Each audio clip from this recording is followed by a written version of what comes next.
Welcome to this CME certified activity. Failure is not an option. Selecting optimal stem cell mobilization strategies for multiple myeloma and non-Hodgkin's lymphoma. I'm Dr. Paul Shaughnessy, and my disclosures are listed here for your review. This activity will address mobilization regimens for stem cell collection in autologous transplants for myeloma and non-Hodgkin's lymphoma. We'll discuss barriers to mobilization, as well as different regimens for mobilization, and cost and toxicities of these treatments. In this slide, we see data reported to the CIBMTR of the numbers of autologous and allogeneic transplants over the last several decades. You see on the top curve, the number of autologous transplants reported has been rapidly increasing, especially over the last several years in the 2000s. A lot of this recent increase is due to the numbers of multiple myeloma and non-Hodgkin's lymphoma patients going to autologous transplant, and certainly we have a need for understanding the optimal way of mobilizing stem cells in these patients. Looking at the history of peripheral blood stem cell mobilization, I think it's interesting we go back to the 1960s where we were able to see that stem cells did circulate in small numbers in the peripheral blood. We're able to see that after chemotherapy in the 1970s that there was increased numbers of circulating stem cells. And then as we developed the technology to use GM-CSF and G-CSF after cytotoxic chemotherapy, we're able to mobilize large numbers of stem cells. And really this then supplanted using bone marrow as the stem cell source on autologous transplants as we began to greatly use peripheral blood stem cells. This has now mostly supplanted bone marrow as the stem cell source for autologous transplant. And of course now in the 2000s and beyond we have novel strategies and CXCR4 antagonists with plerixafor, and we'll discuss some of the other potential stem cell mobilization agents we may have in the future. So what is a successful stem cell collection? Well, certainly we want to obtain a significant number of stem cells in order to allow adequate neutrophil and platelet engraftment, that is, having a ANC greater than 500 in the first of 3 consecutive days, platelet engraftment where you have a platelet count greater than 20,000 without transfusion for the previous 7 days. But how we obtain this graft is important. Understanding how we collect the stem cells is important. Understanding the time it takes, as well as the toxicities, and what the optimal stem cell dose is for these transplants. And we'll talk about these issues as we review this talk. So what are our current mobilization strategies? We have several agents available to us. We can use cytokines such as G-CSF and GM-CSF, although GM-CSF is used much less frequently now. Pegylated filgrastim is used in some circumstances after chemotherapy especially. We have chemotherapeutic agents that we can combine with cytokine to mobilize stem cells. Certainly cyclophosphamide has been used, as well as other regimens such as ICE and DHAP to mobilize stem cells. We also now have cytokines with plerixafor to mobilize stem cells, as well as combinations of chemotherapy, cytokine, and plerixafor to mobilize stem cells. So what is an ideal mobilization regimen? Well, we want it to be reliable, that is, having a high likelihood of collecting a sufficient number of stem cells, predictable, able to know when this collection is going to take place, certainly with a low failure rate, and limited toxicity, limiting the cost and expensive with the number of days of apheresis. Low tumor contamination, although we'll talk about this in upcoming slides. Is tumor contamination an issue? Does it cause risk to the patient and risk of relapse? So this slide is a cartoon we adapted from an article from Dr. DiPerzio and colleagues who did an excellent review on the bone marrow niche and how stem cells and leukemic cells can home and mobilize from this bone marrow niche. See in the first step that cells in the bloodstream can roll and travel through sinusoids, and then once in the extravascular space, be affected by the gradient of stem cell-derived factor 1, that is SDF1, as well as the oxygen gradient, where there's less oxygen closer to the trabecular bone, where the osteoblasts and osteoclasts are, where stem cells may live more quiescent. As they get closer to the blood vessel, there may be less stem cell-derived factor and more oxygen associated with mobilizing stem cells. We also know the sympathetic nervous system and its interaction with mesenchymal stem cells and nestin is important in mobilizing stem cells, and this may explain why diabetic neuropathy may affect the ability to mobilize stem cells. We also know that the interaction of stem cell-derived factor 1, SDF1, with CXCR4 is important for homing stem cells to the bone marrow niche, tethering them there, and when we're able to block this interaction with small molecule plerixafor, that stem cell mobilization can occur. The same interaction can occur on leukemic stem cells as well, where the same molecule plerixafor can cause mobilization of stem cells, and they can traverse through these sinusoids back into the bloodstream. We also know that cytokines such as GCSF can downregulate SDF1, causing release of stem cells, and the same process can occur on leukemic cells and cause mobilization of leukemic cells as well. So there's a great number of interactions in the bone marrow niche in this complex space. And we'll talk about some of these other interactions with stem cell factors, soluble KIT ligand, and others as we talk about some of the more novel agents for mobilization as well. So what is our target of stem cells we want to mobilize? It's generally accepted that 2 million or more CD34 stem cells per kilogram of the recipient ensures a rapid hematopoietic engraftment, reaching that white cell and platelet engraftment in an acceptable amount of time, usually within 14 to 20 days. We know that getting more stem cells, that is 5 million stem cells per kilogram, may be the threshold for a more rapid platelet engraftment. Is there any benefit for getting greater numbers of stem cells, above 5 million per kilogram? And we'll talk a bit about this in upcoming slides. If we want to mobilize higher numbers of stem cells, what are the pros and cons? If you're able to mobilize high numbers in one collection, that's good, but is it of benefit to try to drive patients to higher numbers by repeated collections or longer collections? So if you can get more stem cells, as we talked about, we may have faster engraftment. Is there better survival? We really don't have studies that prove a survival benefit with more stem cells. If we get more stem cells and faster engraftment, there may be shorter hospital stays, less transfusions, less antimicrobials, and maybe a cost savings for the patients. But if we're trying to do this and drive patients to these higher numbers, are we doing more aphereses? Is this exposing the patient to more toxicity, causing higher costs? And what about potential tumor contamination? Is there more risk if we're doing repeated numbers of stem cell collections? So we do have some data to look at these questions. A number of years ago, Dr. Bulwell and colleagues looked at supermobilizers.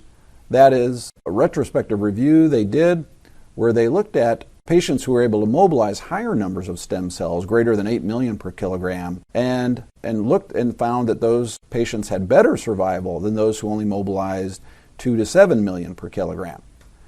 Now, when we looked at that group, though, there were more younger patients, less prior therapy. So was there a self-selection of patients who were able to mobilize better, but were able to do better because of less therapy and being of younger age? So we really need randomized studies to address these questions. A recent study from Shaw and colleagues did look at this in a randomized fashion in a study in multiple myeloma and amyloid patients, where all patients were able to collect high numbers of stem cells, and then the patients were randomized to receive either a standard 4 to 6 million per kilogram stem cell graft versus a higher, greater than 10 or 15 million per kilogram stem cell graft. They were given standard melphalan as a preparative regimen, and they looked at symptoms and outcomes in these patients. And the bottom line is there was no difference in the symptom burden or in the outcomes of this group of patients. So once again, no difference in outcomes when we try to get higher numbers of stem cells above that optimum threshold of 5 million per kilogram. Now, what factors can affect CD34 cell yield? Well, there are a number of patient-related factors, such as age. We know as we get older, the cellularity of the bone marrow can be less. We have a question mark after sex, because if it's really due to a difference in sex, or is it that the hematocrit may be lower in female patients, so the blood vessels may be smaller, it may be more difficult to place larger phereseable catheters. And really, unless we did randomized studies, we would need to control for these factors. Different mobilization regimens can mobilize higher numbers. We know that chemotherapy-based regimens do, in general, mobilize more stem cells than cytokine alone mobilization. And prior therapy. Have the patients received alkylators, lenalidomide, fludarabine, radiation? Having a low platelet count at the time of mobilization may be a reflection of prior therapy or bone marrow problems or disease in the bone marrow, but certainly having a platelet count less than 100,000 does portend a difficulty with mobilizing stem cells. There may be procedure-related factors, such as the size of the central catheter, the type of machine used, and the operator experience and the ability to interface and collect the stem cells from the blood component. The hematocrit of the patient, as I mentioned, the platelet count, and of course the volume of blood processed can all impact the number of stem cells per collection. Factors associated with poor mobilization, certainly increased prior therapy. The more exposure to prior therapy, the less likely it may be to collect adequate stem cells. As I mentioned, prior radiation, which can damage hematopoietic stem cells. We already talked about the pre-mobilization platelet count, which may be a reflection of prior therapy or bone marrow disease. Having bone marrow involvement with their underlying disease, especially with indolent lymphoma. I already mentioned diabetes has been shown to be a detriment to mobilizing stem cells, although we can overcome this a lot of times with our more modern ways of mobilizing autologous stem cells. Exposure to fludarabine or platinum-based chemotherapy, alkylating agents which can damage stem cells, lenalidomide, especially use beyond 4 to 6 cycles of therapy, can be a detriment to mobilizing stem cells. And of course, low peripheral blood CD34 cell count is really just a reflection that stem cells are not mobilizing well. But when we do see these low numbers, we know we will have a poor mobilizer. So what are some predictors of the stem cell yield? Well, it used to be, of course, that we would just look at white blood cell count, especially when we were just using chemotherapy to mobilize patients, and that's all we had. When we're able to identify the cell surface marker CD34 and see its association with stem cells and stem cell recovery and engraftment, this became really a better predictor of stem cell yield when we were collecting stem cells. And in this study now done a while ago, we see that the number of harvested stem cells when correlated to peripheral blood white cell count versus the CD34 count has a much higher correlation with the peripheral blood CD34 count, and hence why we use this most often to predict our ability to collect stem cells. So what are our therapeutic options for stem cell mobilization in multiple myeloma and non-Hodgkin's lymphoma? How should stem cells be mobilized? Can we answer that question? Well, when we look at the data on using chemotherapy-based mobilization, we know it can be used to both treat the patient, such as when we give salvage chemotherapy to lymphoma or Hodgkin's patients. And these regimens of chemotherapy can be relatively predictable in timing the apheresis collection and the number of stem cells we may be able to collect. And actually, we have data that chemotherapy-based mobilization is more likely to get higher numbers of stem cells than a cytokine alone mobilization. The disadvantages of chemotherapy-based mobilization, well, we're given chemotherapy, there can be low blood counts, risk of infection, risk of packed red blood cell and platelet transfusion. The time needed between giving the chemotherapy and when the stem cells are collected and then being able to go on to transplant. Sometimes the recovery of blood counts and when to collect the stem cells can be a little more unpredictable in these patients, especially if they're difficult to mobilize. So the criteria for initiating apheresis can vary between centers. You have to look at when the white cells are recovering, and then when do you measure peripheral blood CD34s to know when to collect. Sometimes patients need to be hospitalized to receive the chemotherapy regimen or because of complications during their nadir from the chemotherapy. As I mentioned, they may need transfusion support, and the toxicities, nausea, vomiting that can happen with chemotherapy. And does this impact the cost? And we'll talk a bit about this later in the talk. The advantages of cytokine-only mobilization, very predictable. We know when we're giving G-CSF alone that on that 5th day, the majority of patients are going to be ready to collect their stem cells, or they're not going to mobilize. So generally less toxic, less resource utilization. You're not giving antiemetics, you're not giving IV fluids and blood products and the support needed for this. You may be able to avoid hospitalization, and so this also makes staffing easier if you're not having to do all these things. What about the limitations of cytokine-only mobilization? Well, they are having to come in daily to receive injections to get their G-CSF, and probably the biggest limitation is the failure rate with G-CSF alone. We know 1/3 to up to 1/2 of patients with myeloma, non-Hodgkin's lymphoma can fail to mobilize adequate numbers of stem cells with G-CSF alone.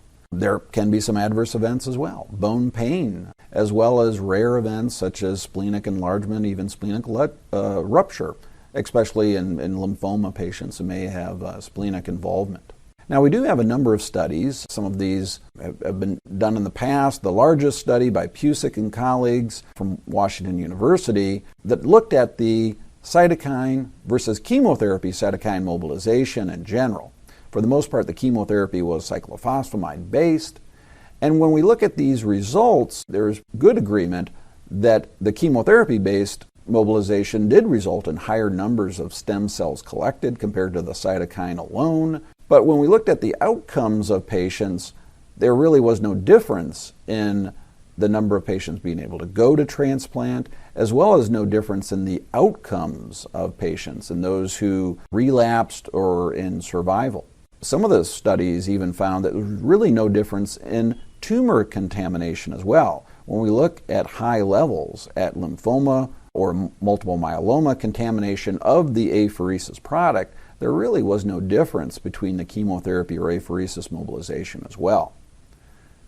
So we do have some more recent data now from the Journal of Clinical Apheresis. We have this study done this year that looked at a retrospective review at a single institution comparing G-CSF versus cyclophosphamide G-CSF-based mobilization. Once again, we see significantly more stem cells being mobilized with the chemotherapy-based mobilization and less days of apheresis, but 14% of the cyclophosphamide-based mobilization patients did end up hospitalized, and once again, no difference in event-free and overall survival outcomes in these patients, kind of supporting some of the older data we have as well. So when we look at G-CSF versus chemotherapy G-CSF-based mobilization, yes, more stem cells can be collected in general after chemotherapy, but there may be increased toxicity when we use chemotherapy mobilization, and there can be increased mobilization failures and less stem cells collected in general when we use G-CSF alone. Once again, no difference in transplant outcomes between these groups. So what about mobilizing with G-CSF and plerixafor? Well, we have large randomized phase 3 studies that were done to address G-CSF versus G-CSF plerixafor mobilization done by DiPerzio and colleagues in these large studies done in lymphoma and multiple myeloma patients. The groups and mobilization regimens are listed here with their primary endpoints. And what these studies showed, and this is a slide showing the secondary endpoint of the minimum number of stem cells collected in lymphoma patients, is that significantly more patients were able to reach this threshold with plerixafor G-CSF than G-CSF alone. And this was because of a threefold increase in the number of stem cells mobilized into the peripheral blood after plerixafor compared to placebo. We saw the same thing, and this is a slide representing the primary outcome in multiple myeloma patients, where we see significantly more patients obtaining the primary endpoint with plerixafor and G-CSF compared to G-CSF alone. And once again, this was because of a large increase in the number of stem cells mobilized with plerixafor compared to placebo. So we have these randomized controlled studies looking at mobilization, and we see a significant advantage to using G-CSF plerixafor. So why don't we do this in all patients? Well, autologous stem cell mobilization is still evolving, and there's still questions to be answered. One of the things that happened is that these studies did not show any difference in outcomes or survival of patients. And many centers were able to have very good success with chemomobilization in their patients, and there is still some concern about cytoreduction and tumor cell contamination and moving from chemotherapy mobilization to a G-CSF or G-CSF plerixafor mobilization. The other issue is that this was an expensive drug. And if we're not seeing differences in survival, is it justifiable to spend money on this drug for the patients and the institutions? So the debate continues. And what we really need is good studies to compare chemomobilization with cytokine mobilization and plerixafor and answer these questions.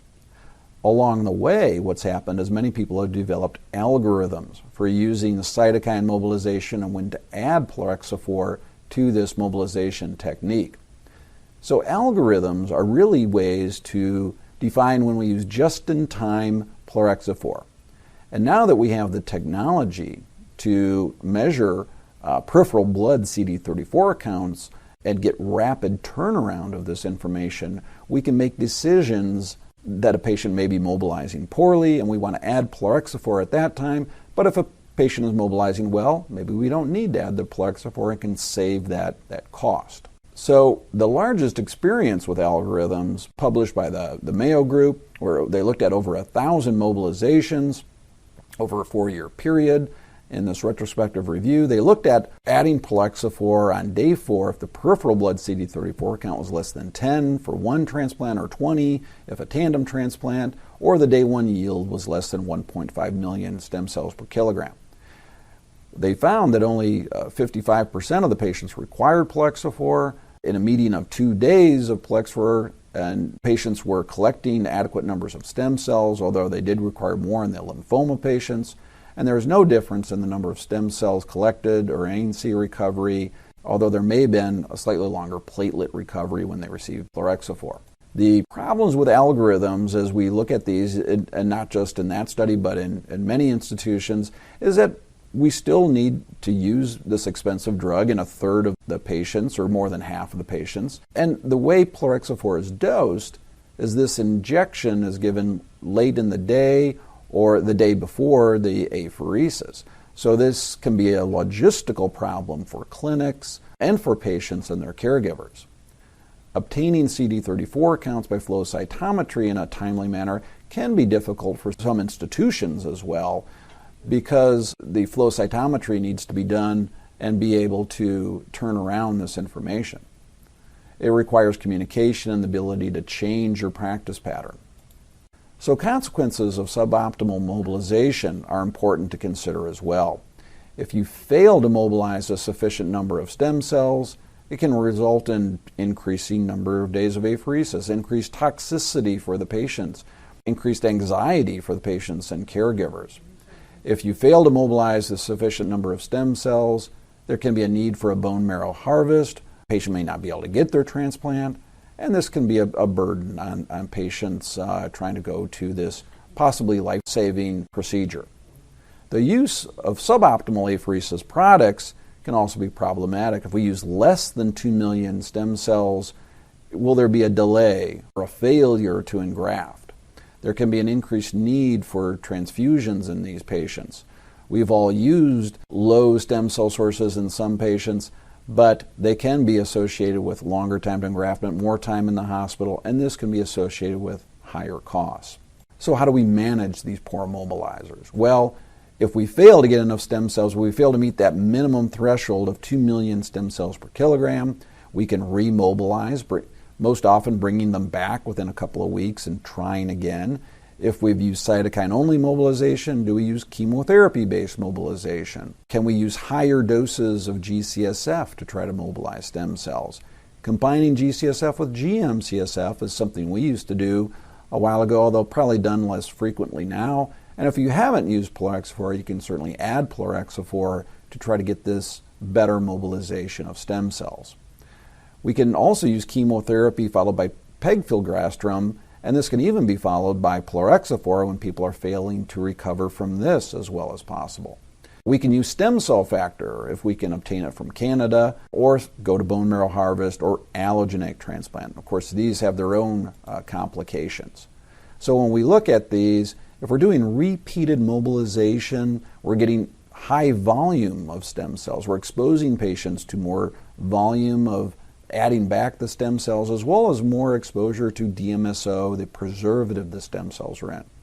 Certainly this can have higher costs, this can add toxicity to the patients, and may be associated with high failure rates of transplant. We can use the higher doses of cytokines, although this may cause increased toxicities from the cytokines and bone pain or fever, rashes. If we add chemotherapy, then we're exposing the patient to the risks of that chemotherapy. Bone marrow harvest may be associated with slower engraftment, certainly then the costs of anesthesia and surgery for the patient to go through. Now, we do have guidelines. Geralt and colleagues, experts in the field of transplant, came out with recommendations for mobilizing stem cells, as well as the American Society of Blood and Marrow Transplant came out with guidelines for how we mobilize stem cells. When we look at steady-state mobilization, that is not coming off chemotherapy but using cytokines alone with GCSF, we know there can be a high mobilization failure rate. So we want to assess, does the patient have any risk factors that may make them at excessive risk for mobilization failure, such as low platelets, bone marrow involvement, very heavily treated patients. It may not be optimal for this. If you have the ability to look at peripheral blood CD34 cell counts and then add preemptive plerixafor and use an algorithm, this can help overcome the high failure rate with cytokine alone mobilization.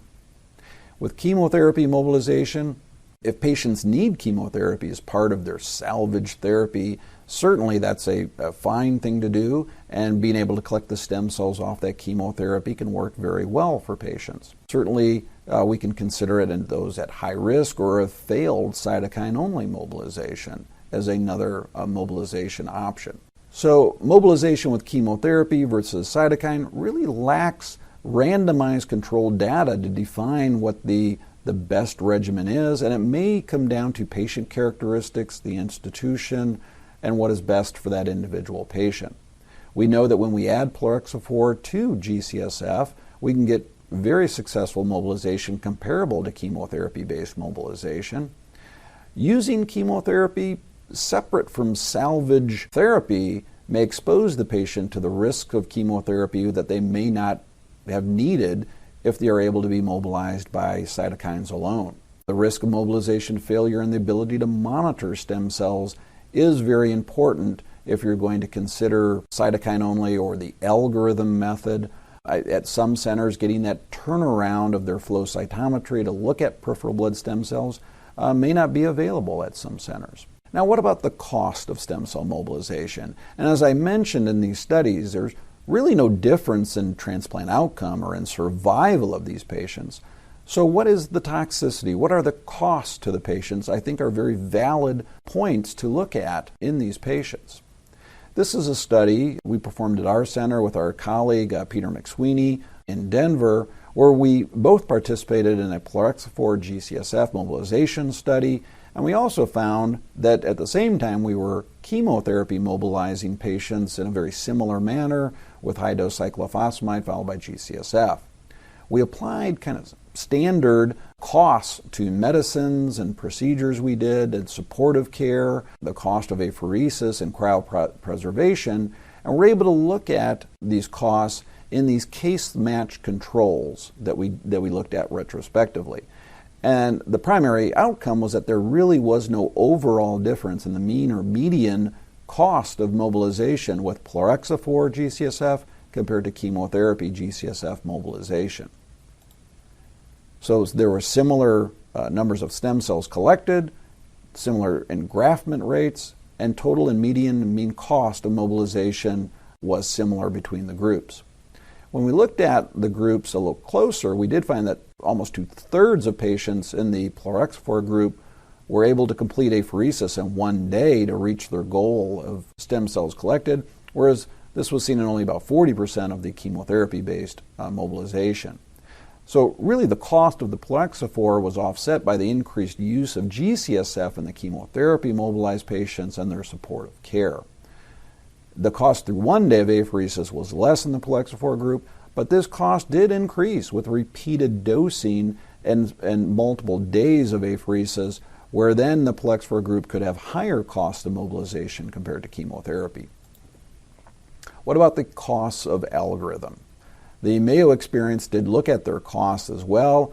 They compared 2 cohorts of patients and their original data using peripheral blood cell counts on day 4 of less than 10 to give plerixafor, to their modified algorithm where they used less than 10 if they were getting 1 transplant, or less than 20 if they were expecting to be able to need 2 transplants in the future. They did demonstrate more patients in the second cohort reaching optimum number of stem cells in less days of apheresis, but there was more cost if more plerixafor was used. So considerations when we look at these costs, and these do need to be done at individual centers, as institutional costs and overhead and can change based on the type of institution. You need to look at the number of apheresis days. What days of the week are you doing apheresis? Are you doing any weekend procedures or staffing where you may be paying staff higher costs? This is often difficult to capture. Are there unscheduled hospital admissions after chemotherapy? And are you receiving G-CSF just prior to the apheresis, or is it only done through day 4? The toxicity to the patients. I think quality of life and toxicity are important considerations for the patients. The hospital and clinic staffing and logistics can be very different based on different institutions and who controls the patient, the stem cell mobilization, and the decisions made for when stem cell collection is complete or not. So there is institution-specific overhead, direct costs associated with the procedures, the timing of medications, the differing thresholds of apheresis, also the type of reimbursement received, and the institutional size. Is there an economy of scale for some larger institutions compared to smaller institutions that can't keep expensive drugs sitting on a shelf that may be used less frequently? The cost analysis done at our center recently also looked at the cost of TBO filgrastim compared to filgrastim to mobilize autologous stem cells. In the future, looking at biosimilars and their impact on autologous stem cell mobilization, I think is going to be very important. In this study, we did a retrospective review of our stem cell mobilization with G-CSF compared to TBO G-CSF, and we found that using the less expensive drug, there was no difference in the toxicities of mobilization, the outcome of stem cell collection, as well as when we used the drugs post-transplant before engraftment. There's no difference in toxicities or fevers or the timing of engraftment. We did see a mean cost savings during mobilization over $760 per patient, a mean cost during the nadir before engraftment of $350 per patient, for a cost savings of over $1,000 per patient, leading to a total savings in a 6-month period of over $70,000. Interesting agents that may be used in the future of stem cell mobilization may change how we mobilize stem cells as well. There is now data using intravenous plerixafor where the drug at a standard dose of 240 micrograms per kilogram is mixed in normal saline and infused intravenously. When used with standard dosing of G-CSF for 5 days, 38 out of 39 patients collected at least 3 million cells per kilogram and within 2 apheresis days with no unexpected adverse events.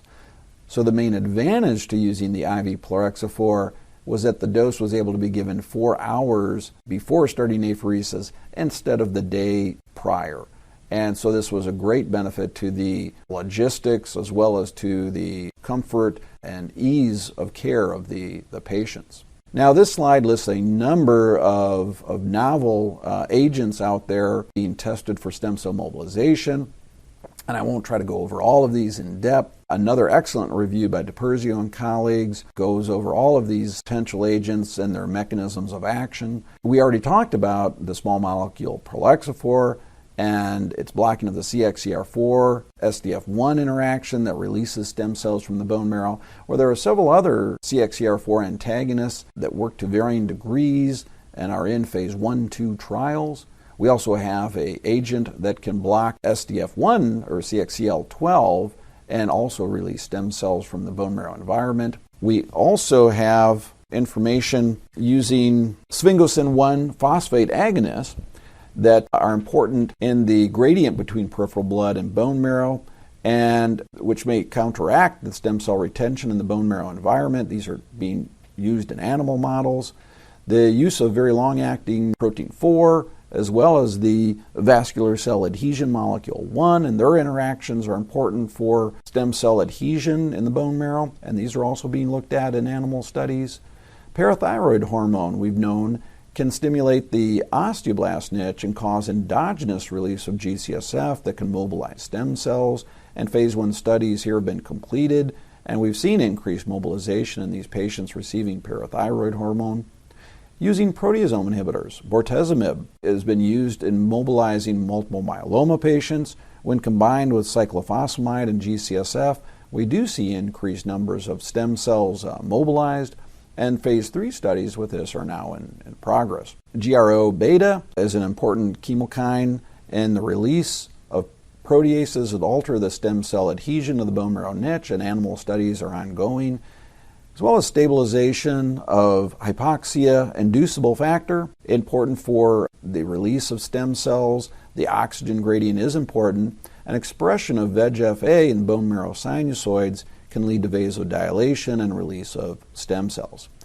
I did add to this review another agent, FLT3 ligand, that Steve Devine and colleagues have used in mouse studies, as well as now in normal human volunteers, that when binds to FLT3 can release stem cells from the bone marrow environment. And many of these agents are interesting in use also in the allogeneic models, as they may release different lymphocyte subsets in the stem cell collection as well that may be important in the allogeneic model. And all of these agents may have uses in the autologous setting as well in future studies. So in conclusion, the key takeaways to this talk, I think, are that there is no one right way to mobilize autologous hematopoietic stem cells.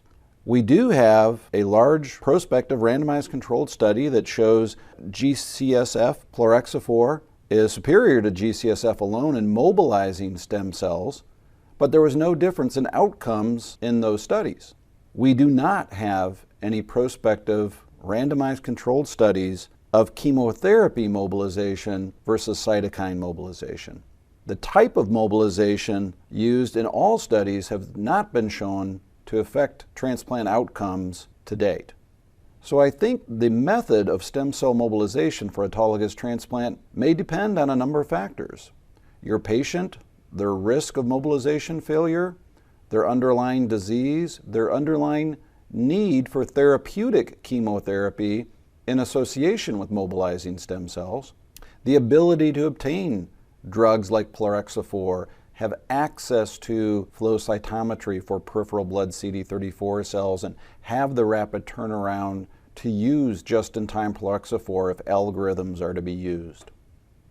Certainly, toxicities and cost for our patients should be very valid factors that we assess when mobilizing stem cells, especially if the method of stem cell mobilization does not influence the outcome of the transplant. So I do think future studies are still needed to address the issues of chemotherapy mobilization and toxicities, cytoreduction of the underlying disease and its possible benefits, versus the increased toxicities and cost to patients compared to cytokine-only mobilization. So hopefully studies in the future will address these methods as well as novel mobilization regimens that may decrease toxicities and improve outcomes for our patients in the future. So with that, I would like to thank you for your attention, and that concludes our talk. Thank you very much.